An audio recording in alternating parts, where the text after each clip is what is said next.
Assalamualaikum warahmatullahi wabarakatuh. Saya Prilna Putri dari Prodi PBA dengan NIM 1811220060 kelas C54A Fakultas Tarbiyah dan Tadris. Untuk memenuhi mata kuliah perencanaan pembelajaran bahasa Arab, di sini saya akan sedikit menjelaskan tentang materi tersebut. Di mana perencanaan pembelajaran pada dasarnya merupakan bagian dari ilmu pendidikan dan pembelajaran yang tidak dapat dipisahkan dengan ilmu-ilmu pendidikan dan pembelajaran lainnya.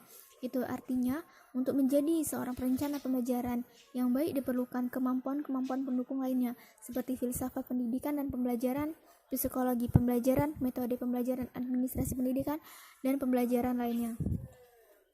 Dalam perencanaan sistem pembelajaran bahasa Arab, paling tidak terdapat dua jenis kategori sistem, yaitu pembelajaran sebagai sistem dan bahasa Arab sebagai sistem. Pembelajaran sebagai sistem terdiri dari peserta didik, pendidik, materi, metode, dan evaluasi. Sedangkan bahasa Arab sebagai sistem berarti bahwa bahasa Arab sesungguhnya terdiri dari berbagai aspek bahasaan, seperti gramatika, percakapan, membaca, menulis, dan menerjemahkan. Prinsip yang harus dimiliki oleh seorang guru untuk mengajarkan bahasa Arab itu ada beberapa prinsip. Yang pertama adalah prinsip prioritas, di mana apabila seorang guru hendak menyampaikan materi pembelajaran, ia harus berpikir tentang materi yang akan disampaikan terlebih dahulu, karena hal tersebut akan mempengaruhi kelancaran proses pembelajaran berikutnya. Dan yang kedua adalah prinsip koreksitas dan akurasi, di mana seorang guru bahasa Arab hendaknya tidak hanya menyalahkan pada peserta didik, akan tetapi ia juga harus dapat melakukan pembetulan dan membiasakan pada peserta didik untuk bersikap kritis. Dan yang ketiga adalah prinsip bertahap. Apabila dilihat dari sifatnya, ada 3 kategori prinsip bertahap, di mana satu dengan yang lainnya saling berhubungan. Seperti pergeseran dari yang konkret kepada yang abstrak, dari yang global kepada yang detail, dari yang sudah diketahui kepada yang belum diketahui. Kemudian kesinambungan antara apa yang telah diberikan sebelumnya dengan apa yang akan diajarkan selanjutnya. Kemudian peningkatan bobot pembelajaran terdahulu dengan yang selanjutnya, baik jumlah jam maupun materinya. Dan yang terakhir adalah prinsip emosional, di mana prinsip ini melibatkan unsur perasaan atau emosional itu sendiri. Dan sebaliknya, apabila proses pembelajaran yang tidak melibatkan unsur emosional akan terasa lemah dan menghambat proses penambatan informasi yang disampaikan. Oleh karena itu, sangat dibutuhkan prinsip emosional itu sendiri. Kemudian yang kedua adalah jenis-jenis tujuan pembelajaran bahasa Arab dalam bidang istimewa, di mana tujuan tersebut ada beberapa, yaitu yang pertama adalah memahami dengan baik sistem tata bunyi. Yang kedua adalah memahami dengan baik intonasi dan irama bunyi huruf. Yang ketiga adalah memahami dengan baik simbol bunyi yang didengarkan. Kemudian memahami dengan baik makna setiap kosakata dan fungsi kata dalam kalimat. Kemudian memahami fungsi gramatika bahasa Arab dengan baik. Kemudian memahami budaya asing, terutama budaya Arab. Kemudian mempunyai kemampuan sense yang baik terhadap setiap ungkapan atau bacaan, dan mempunyai optimisme terhadap apa yang didengar dan diimplikasi. Kemudian tujuan pembelajaran dari kalam, yaitu tujuannya ialah agar peserta didik memiliki kemampuan menyusun kalimat sempurna sesuai dengan kaidah bahasa Arab yang benar, mampu memilih kata-kata yang tepat dan kontekstual, serta mampu berpikir dan berujar dengan bahasa Arab. Kemudian adalah tujuan pembelajaran dari qiraah atau membaca, di mana tujuan ini agar peserta didik mampu membaca setiap teks Arab dan dengan benar dan dapat memahami makna yang terkandung dalam bacaan tersebut. Kemudian tujuan pembelajaran dari kitabah atau menulis. Tujuan tersebut agar peserta didik memiliki kemampuan untuk menulis setiap ujaran yang didengar dan juga mampu menuangkan ide atau gagasan di dalam tulisan yang benar sesuai dengan kaidah gramatika bahasa Arab yang benar. Kemudian yang ketiga adalah jenis-jenis bidang pembelajaran bahasa Arab, di mana jenis-jenis bidang pembelajaran bahasa Arab memiliki dua kategori, yaitu pembelajaran qawaid dan pembelajaran ma'ani. Untuk pembelajaran qawaid itu sendiri ialah dalam istilah gramatika, dalam tulisan ini dipakai untuk mengkategorikan materi pembelajaran bahasa Arab yang bersifat grammar, yaitu mengandung unsur sistem tata kalimat atau nahwu dan kata-kata sorof. Ilmu tentang tata kalimat disebut dengan qawaid al-nahw dan sering disebut dengan istilah nahwu. Qawaid adalah sebuah bentuk untuk sistematika berpikir tentang susunan atau posisi sebuah kata dalam sebuah kalimat sempurna. Sedangkan pembelajaran ma'ani ialah untuk bagi peserta didik non-Arab, ia lebih kepada memahami makna atau arti yang terkandung dalam teks Arab. Itu biasanya diawali dengan memahami arti setiap kosakata atau mufradat. Kemudian pemahaman tersebut dikaitkan dengan kalimat yang ada.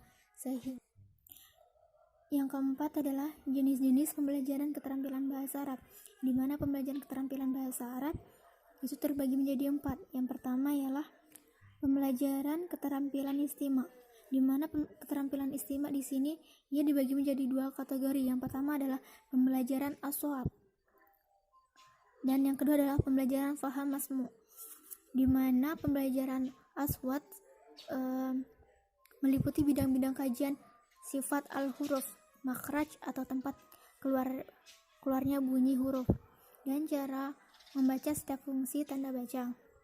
Bagi peserta didik Indonesia, mereka lebih akrab dengan belajar tajwid daripada aswad. Pada pembelajaran faham masmu, ada beberapa hal penting yang ditekankan dalam pembelajaran tersebut. Masmu merupakan aspek penting untuk meraih keterampilan bahasa.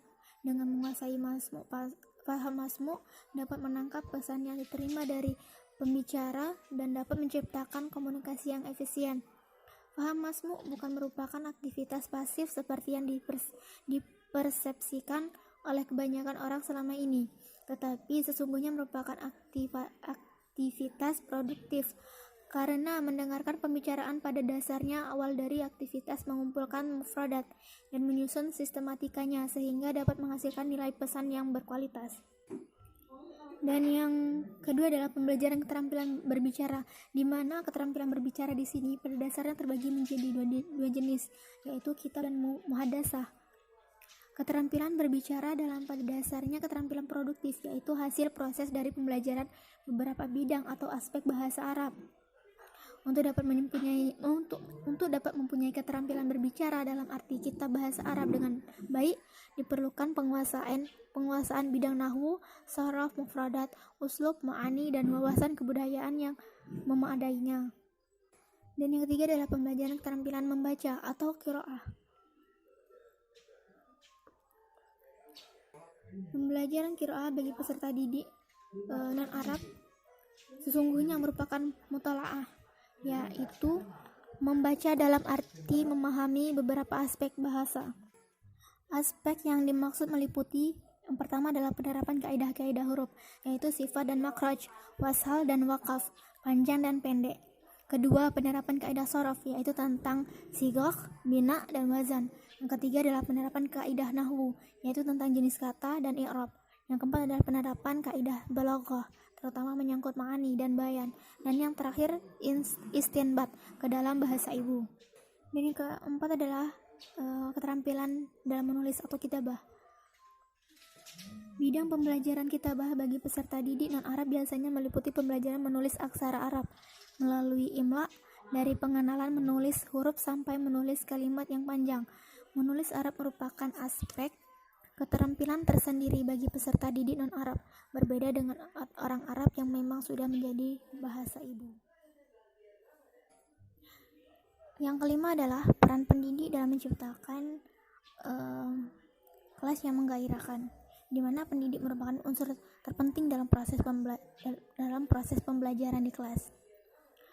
Dalam konteks pengelolaan kelas, guru dapat mengambil peran sebagai inisiator, pelopor, konstruktor, organisator, supervisor, bahkan eksekutor. Sebagai seorang inisiator, guru dapat memulai mengajukan beberapa alternatif tindakan yang bisa ditawarkan untuk disepakati dan dilaksanakan oleh semua komunikasi belajar di kelas.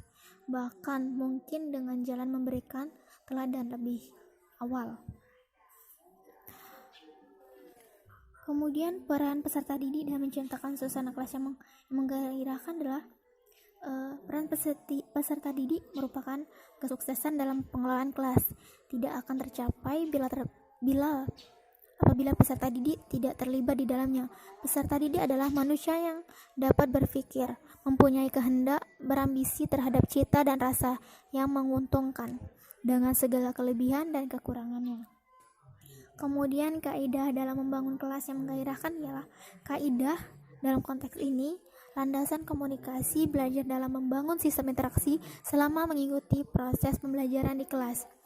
Kaidah-kaidah yang dipakai sebagai dasar membangun kelas yang menggairahkan ialah kesepakatan, kebijakan, prosedur, dan peraturan yang dijadikan sebagai pedoman bagi setiap anggota komunitas belajar di kelas. Kesepakatan tersebut akan menjadi ketertiban dan menuntun setiap tindakan. Kesepakatan menjelaskan harapan pendidik terhadap peserta didik. Dan yang terakhir adalah cara merumuskan tujuan pembelajaran bahasa Arab, di mana cara dalam merumuskan tujuan pembelajaran bahasa Arab ada beberapa. Yang pertama adalah tujuan pembelajaran harus berjenjang. Yang kedua, tujuan pembelajaran mencakup berbagai aspek. Yang ketiga, tujuan pembelajaran merupakan alat untuk mendesain proses pembelajaran. Penjenjangan tujuan pembelajaran bahasa Arab sebagai bahasa asing berdasarkan logika ilmu pengetahuan adalah analisa filsafat dalam memahami hierarki tingkat kesulitan materi-materi ilmu pengetahuan. Logika yang dipakai adalah setiap materi pengetahuan tersusun secara logis dan sistematis, dari tingkat paling sederhana dan mudah kepada tingkat yang paling sulit dan kompleks. Dalam perumusan tujuan pembelajaran mengandung fungsi tertentu dalam rangka merancang atau mendesain proses pembelajaran yang akan berlangsung. Itulah yang dapat saya sampaikan. Apabila ada kesalahan, saya mohon maaf. Saya akhiri, wabillahi taufiq wal hidayah. Wassalamualaikum warahmatullahi wabarakatuh.